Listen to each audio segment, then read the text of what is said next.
then I woke up again and I was like half asleep. And I was like seeing things, but I was like, I don't know, there's like something in my head that like makes me not who I am. Welcome to Controversial Crimes TV. I'm your host, James Carver.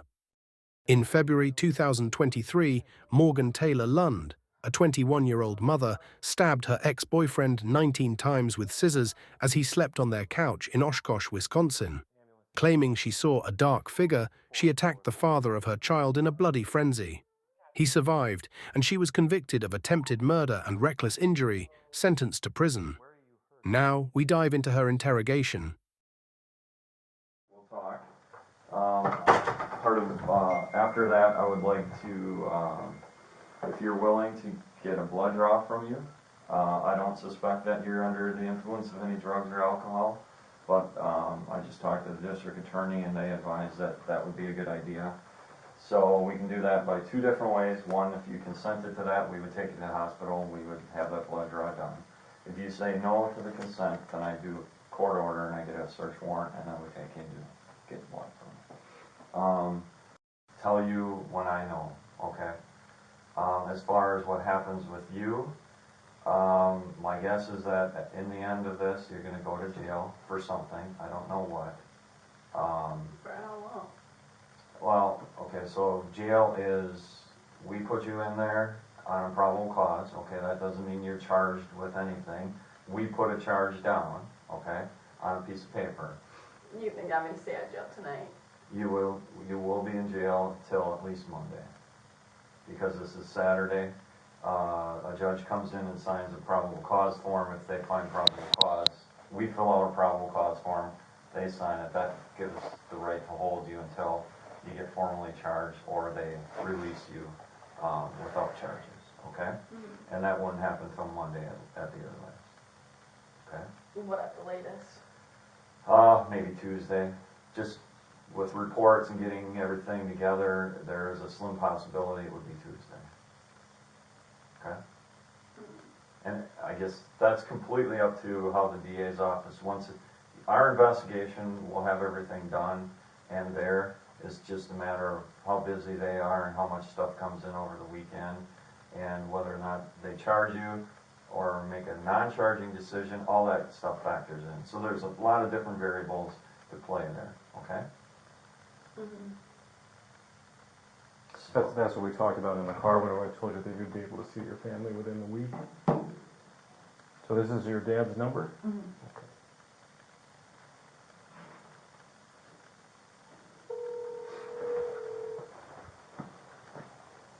Hello?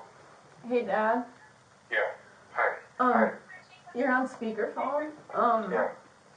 Am I supposed to, like, get a lawyer, do you think, before talking, or? I was told I was allowed to ask you. It's hard, anytime I would say yes, but I feel like, I don't mean to say this mean, but you've been having, like, postpartum stuff. I know. It seems like you're not yourself, but I don't know what even happened over there, so I think you probably need a public defender is it something they can get you right away because you want to resolve this? If you need to go to a mental hospital or like get evaluated, you need to get that today. So is it something they would be able to get you today? Sir, this detective artist, that is, especially if it's a public defender, it's almost impossible to do so. If you had a private attorney, that's not impossible, but very difficult being a Saturday. Right. But I would say it's almost impossible to get one here for her, like right now or today. I understand that. I hate this because I know that she's having mental health issues, so I feel I'm obviously worried that when police arrive, they're looking at criminal right away when I know she's been having problems. So if I knew, I don't.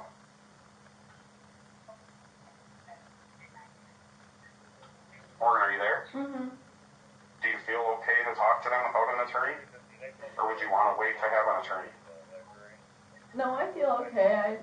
I just wanted to see what you thought was best. Because Morgan, you're not yourself. You're not yourself. You didn't do this on purpose. You don't. I did it on purpose. Was he sleeping? I don't know. I was like half asleep. I know. Were you having a dream? Yeah, it was like I was having a dream and then I was like half awake out to the living room. Yeah. And then I woke up again and I was like half asleep. And I was like seeing things, but I was like, I don't know, there's like something in my head that like makes me not who I am. Did your doctor give you any medicine? No. No. Can I come there as her? Like, she has a representative with her. Can I come there with her? Sure, if you want. Okay, I'll do that. I need to go home quick and then come back. Where is it at? 420 Jackson Street. Do you know where that is? You know where the courthouse is? Yes. We're right across the street. So in the police station? Yep, in the police station. Just go to the front desk, or? Yeah. How long do you think? Like, where are you? Where's home? 20 minutes I can be here. Okay. Okay. Yeah. Sounds And good. it's just go in that like interview room in the police station there? Just come into the main lobby where the glass window and check in there, and we'll tell them we're expecting you and where to find us. Okay. Okay, thank you. I'll see you in a minute, Martin, okay? Okay, thank you. All right, love you. Love you. Bye. What's your dad's name? Eric. Your dad mentioned a doctor. Was he talking about like an OBGYN, or was he talking about your doctor, Yeah, your just regular like 'cause I doctor? had a lot of like postpartum issues. Okay. And I'm thinking,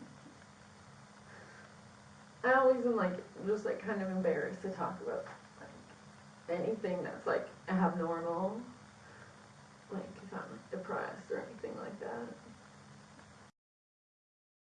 He can like turns it down, or, you know. Okay. Like I try to talk to him about it, and he would be like, "It's not postpartum." Like, whatever. I don't know. He just doesn't believe in all that stuff.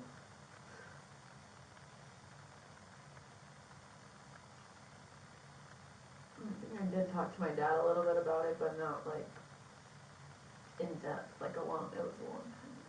Like there was a point where I was just like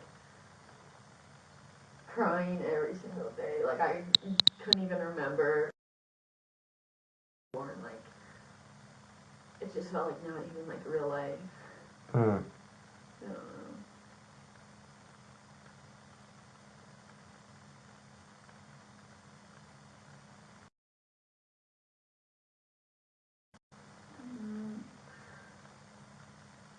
I wanted like all my kids in the future to have the same starting letter of their name. Okay. So then I found, we didn't know if we were having a boy or girl. So I found a bunch of boy and girl names that started with the same letter. I was just wondering if it was like a family name or something like that, but it sounds like you just picked it because you liked it. Do you think that I could be put somewhere for years? Based on my experience with the county, that doesn't seem like the most likely outcome.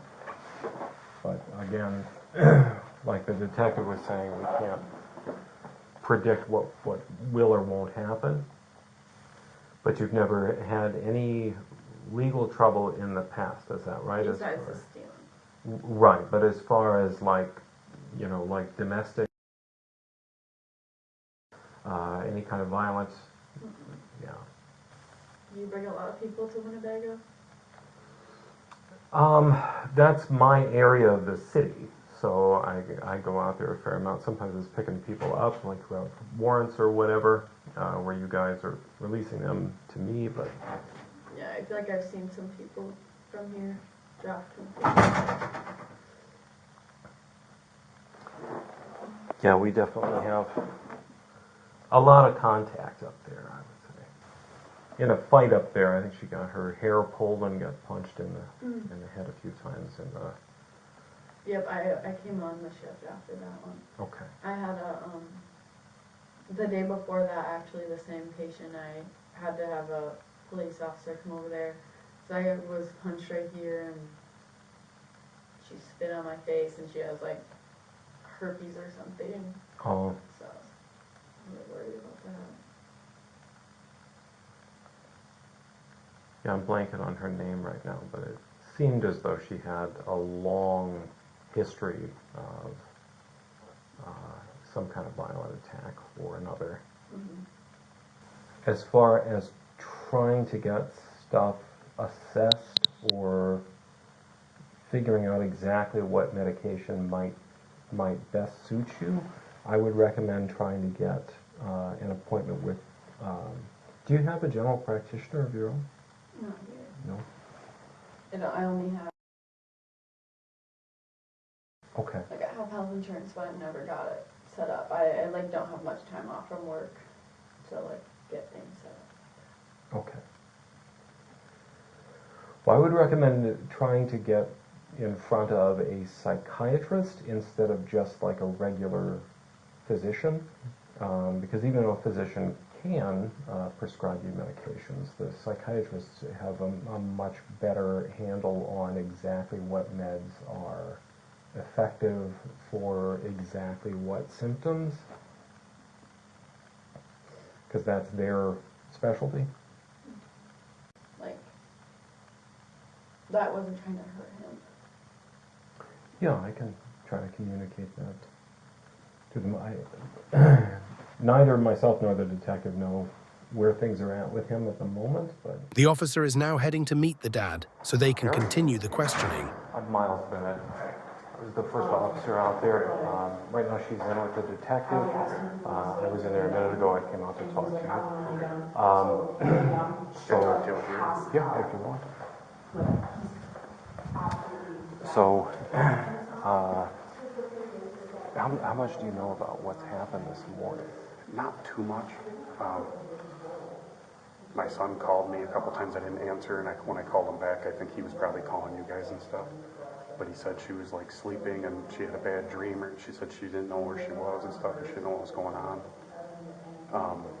She's been having she's had postpartum depression since she had the baby, and like my wife was a social worker for years and like program director and stuff, and she kept saying like she's having like mental health issues, and I would bounce around it with her, but I didn't want to like accuse her of having like mental problems and stuff, so I never pushed it far enough to like make her go get help. Okay. But as far as today goes, like Ethan said, and I saw her too, it was like it seemed like she wasn't even there. Like she's never like grabbed a weapon and done anything like that before. And she's just been, like, I know she's been crying out of the blue, like she'll just start bawling for like nothing's going on, and she'll just start bawling. Like when I say she said weird things to me, she'll say weird things to me, and I don't say anything. I just let it go because I know she's having like mental issues, so I don't want to say the wrong thing. What do you mean by weird things?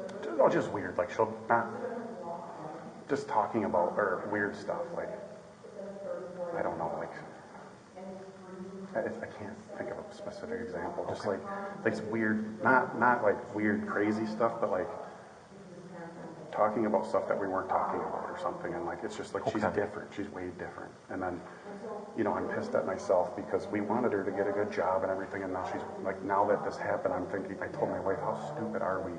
Like, we encouraged her to go work at the mental health facility because my wife was a program director there for a long time. Okay. And we thought it's a great job, it's a state job. I ran a prison for a living, so we're like, we know it's a good job. I never thought for 1 second about like the stuff that she was going to be reading and hearing about, people she was going to be talking to when she's having her own issues already. It was stupid. I never even thought about that. But I can tell you right now, she's never grabbed a weapon and done anything. I was shocked when he called me. It doesn't make any sense. Or what happened. I don't exactly know what happened, but it doesn't make any sense. But I know I can tell you 100,000% she's been totally different since she had her baby, and she's never gotten any help for it. So before we go in there, Obviously, you're her advocate, so I'm not going to give you any advice as far as limiting our questioning or telling her that she shouldn't answer that or stuff like that. That's entirely up to you.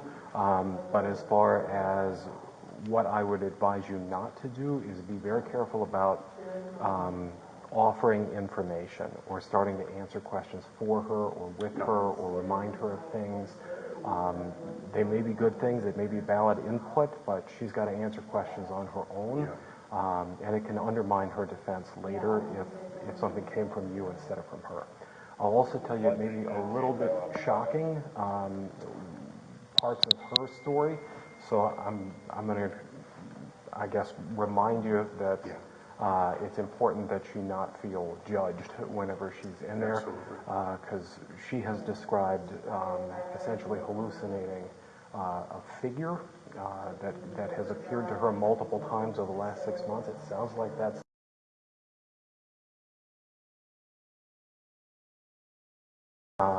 somewhere around 6 months to a year. She said that she's been like just having this figure appear before she goes to sleep or whenever she wakes up, and it's been distressing. This morning she thought it was,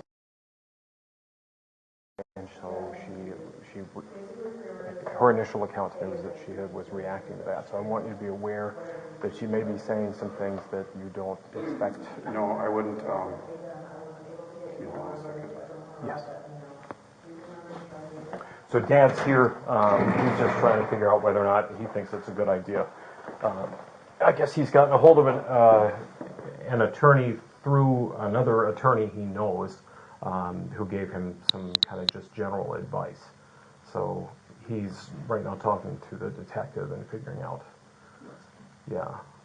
what advice to give you, I guess.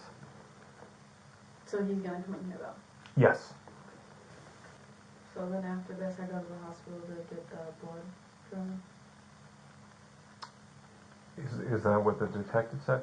I'm not sure if right after this, but he said if I consent to it, to make sure I'm not like drunk or smoking or anything. Okay. Do you have like an EAP program? What's that? The Employee Assistance Program through work? What's that? Like if you're having issues, they can help you find a doctor, that kind of stuff. Absolutely. And they can what? Like help you find a doctor? And we'll put you Probably. Is it over here? Yep. Do you want to come with Dad?